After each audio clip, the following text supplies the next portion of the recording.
the impression I have is the West doesn't want to see Eastern names in the history books.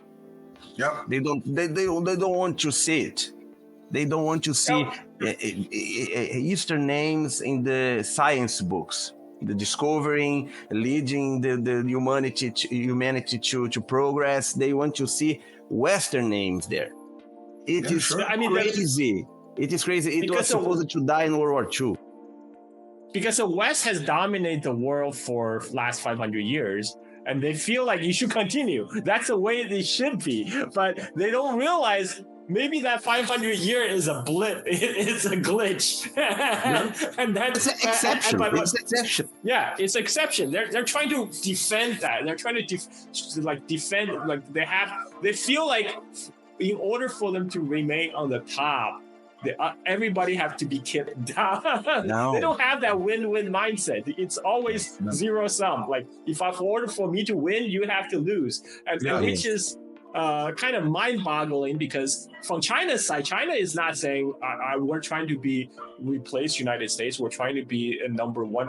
No, China's just let's all do business and let's all make money. I mean, like that's very reasonable approach, I would say. No, that's crazy talk. Jeez, that's interesting. It's very interesting. We have about 20 minutes. I mean, we're almost going to 2 hours. There's some perceptions that I would like to ask, for example, about the Chinese society now. As I said, we are planning to go on a vacation on China this year, and we are looking around in YouTube videos to see what we are going to check and every time, and it's not something that it's just travel YouTubers, not social analysts, nothing like that, just travel. What I observe, it's in the Chinese society, it's an extremely vibrant society at the moment. And, when I see videos from Beijing or from Shanghai, I see 21st century. I see Japan, for example. Tokyo was considered the most advanced or most futuristic city some years ago, and yeah, it's still very bright, a lot of lights, like New York, but it's very static. And when I see China, everything's moving, and as I say, it looks it looks like Back to the Future's movies, coming to reality. I highly recommend a visit to my hometown, Chongqing. Chongqing, yeah, it's one of those cities that have people say it's very cyberpunk. It have a monorail and all the monorail that goes through buildings. It has a train that goes through the building. Yeah, and definitely takes a high-speed train. It's so convenient. You can go anywhere. I highly recommend visit to China for anybody, for your listeners, for your audience. I mean, seeing is believing. You can read about it. Most of the time you read in the Western news is bullshit anyway. See it for yourself is quite a different experience. Yeah. True enough. Yeah. But how do you see the Chinese society? How's the Chinese looking at themselves? I'm asking this because I also have a Chinese friend, and I had this talk with her some months ago, and I was very, very impressed by the answer she gave me. So how do you think the Chinese people are seeing themselves as society, as people, as a nation, as a civilization?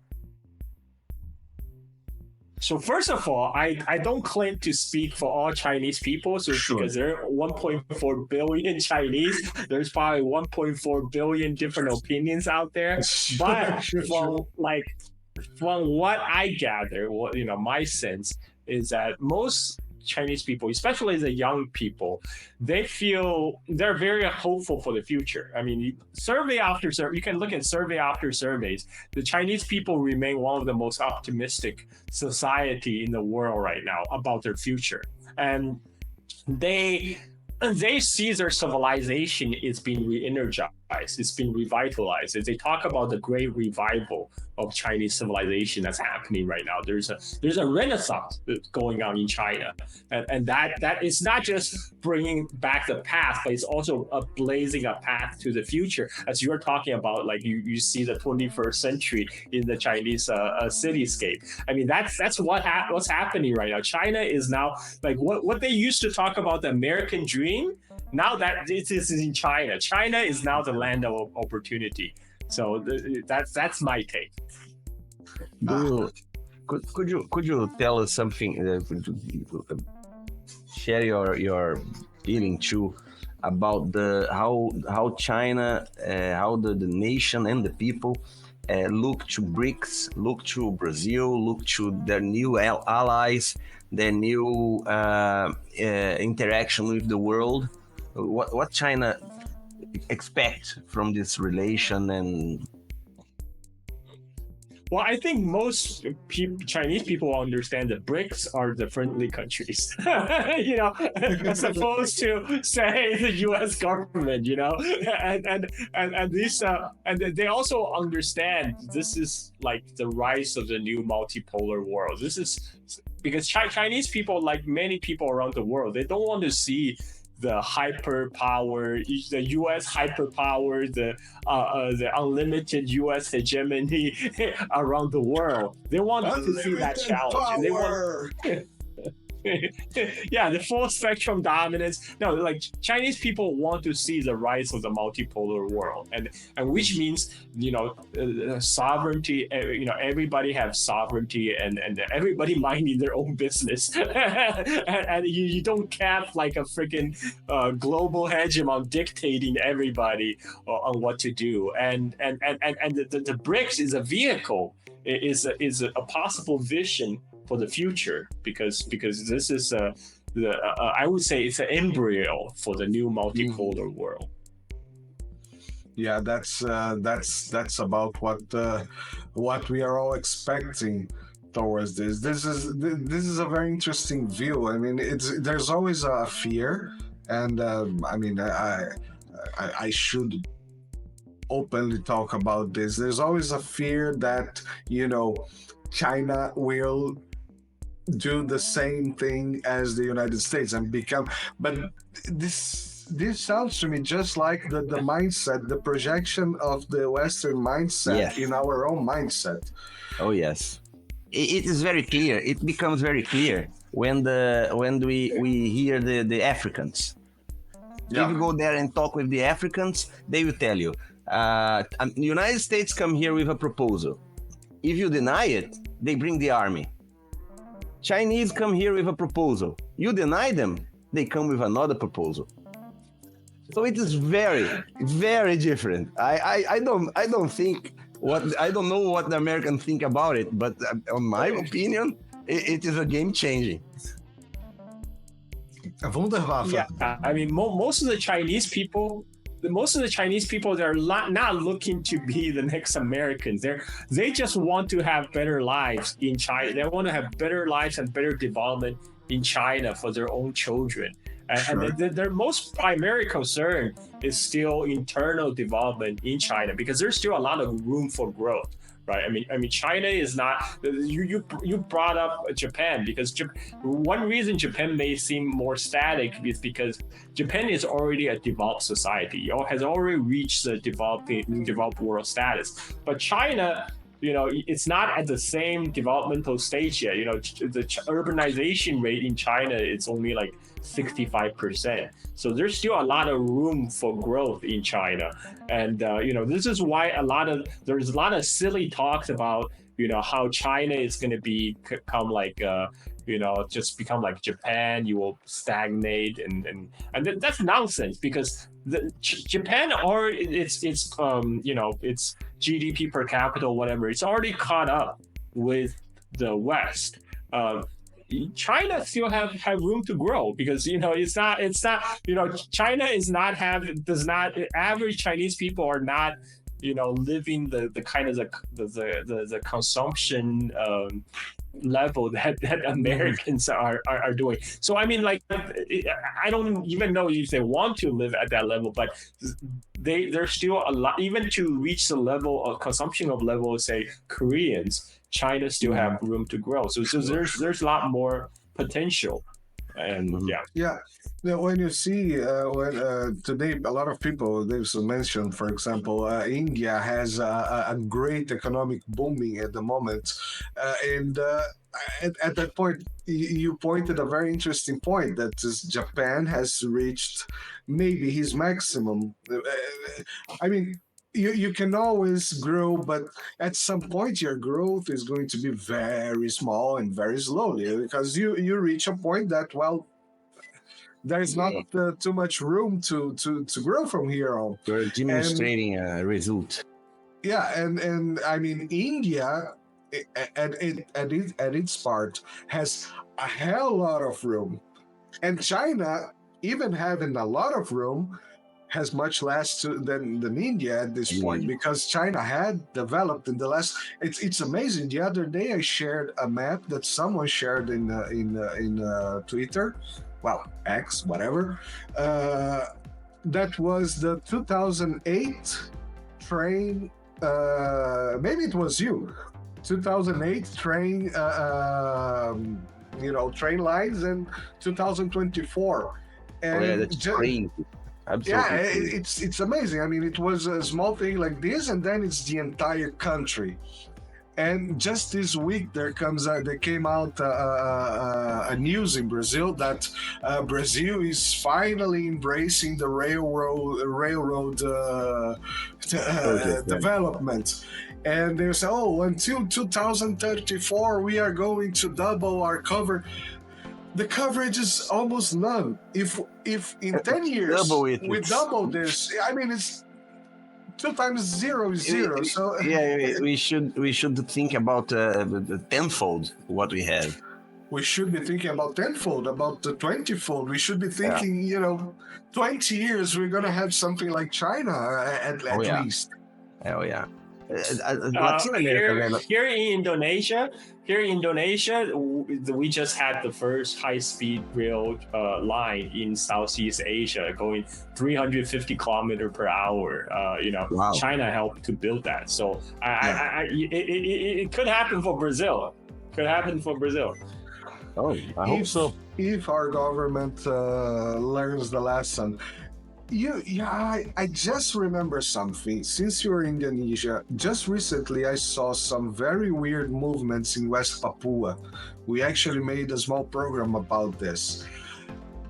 It really sounds like a lot of, U.S. meddling in Indonesia. Do you see do you see it at all? And how do you see this in Indonesia, in the government of Indonesia, maybe? So Western Papua is a very complex issue. It's basically a legacy of colonialism, right? Papua, the whole Papua island was taken over by the different European powers. The western half was by the Dutch, and the eastern half was first by Germany, and then after World War I, it was the Japanese and the British, and then later after World War II, it was basically it became independent, but it was still under influence by Australia. But the island of Papua has a lot of mining interest, right? And there's a lot of gold and copper and there's around Papua. There's also oil and gas field. So when you have those things, there's a lot of Western and multinationals are involved in mining in the area. So there is some, I'm sure there's some local discontent in Papua itself regarding to maybe they felt it's been neglected by the central government in Jakarta, in Indonesia, and they're not happy that even with all the rich resources of Papua, the areas remain underdeveloped. But it's hard to say that it's very murky, right? Because there's a lot of interests are involved with all these multinational companies with big stakes in Western Papua. I'm just gonna, this is just my guess. This is my guess, right? This is Papua could be like a stick that U.S. can potentially use to keep the Indonesian government in line, but it's useful. It's because it is a there's some local discontent there on Papua, Okay. and that's always useful if U.S. want to use that as kind of either bargaining chip or like a leverage over the Indonesian government, because they and Australia do have a lot of influence in Papua. And Australia is like U.S. deputy basically in the Southern Pacific. So Yeah. Davison, you want to go with the question? So we can maybe start toward the end of our chat. You're probably hungry. I'm getting hungry myself as well. Yeah, me too. I still didn't have breakfast. It's 9. Yeah, it's 10 I o'clock didn't in the have morning lunch, here. and you didn't have dinner. No. yeah, I'm waiting for dinner. So let's go. Let's wrap it up. Let's. You know, Davison, you have one last thing to ask. No, I was well covered here. I am. It's fine to me. It was excellent. I want to thank you very much. It was a great sharing. A lot of very relevant information. It is amazing. We and Marcelo, we are really amazed at the quality of people we are being honored to receive here. You know, we never expected that. Honestly, we never expected that. We are really amazed, and thank you very much for your presence. Yeah, as usual. And invite me back anytime, because I love to talk. Now I have your number. Oh yeah, I will. Yeah. Anytime. You can be sure. I didn't get to half of what I have prepared for today, so there's a long way of room to talk about China, and I will be very happy. When it comes to China, I can talk your ears off. Don't worry. You know, like anytime you want to talk, just reach out to me. We'll set up another time. We'll go on. We'll make sure we had our food beforehand, so we can just go. But thank you very much for inviting me. Yeah.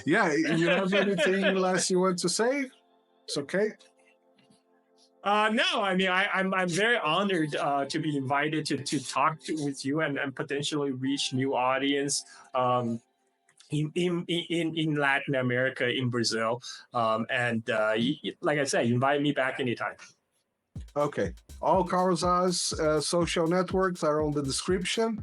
Mr. Za, thank you very much. I'll talk to you later after dinner. Just a small one. Could you repeat the name of that book you mentioned, and the U.S. professor that read it, that write it about the Chinese collapse and stuff? There's a book. It's called The Great Divergence. It's by the American professor Kenneth Pomeranz. Maybe I should just send you over like a text or something. It might be easier. That would be great. I would like it very much. Thank you. Cool. Okay. Perfect. All right. So again, thank you very much, and hopefully we'll have you soon again with us. Yeah. Oh yeah. I look forward to it. Goodbye. Ciao, ciao, Mr. Za. Bye. Signing off. Bye bye.